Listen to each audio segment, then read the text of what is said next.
Sveiki, demonstruoju, kaip reikia padaryti transformuotą gultą, kad galėtų šalia atsisėsti žmogus. Atsegam šoninę užsegimą, jos atsijungiam. Tada dugno užsegimus atsegam tiek, kiek norim žmogui paskirti vietos. Paskiriam vienodai. Šitą dalį visą užvilkam, užmetam. Tada čia, jeigu įmanoma, galima palikti ant vieno virbalo. Čia irgi atsisegam.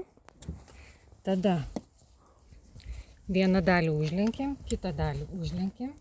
Čia susegam.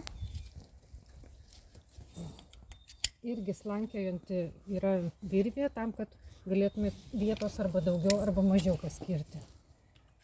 Dabar atrodo griuvinėjantis, bet čia visą tą dalį, kurią užvertėm, atverčiam čia ir štai sėdi žmogus čia, šuniukas ten.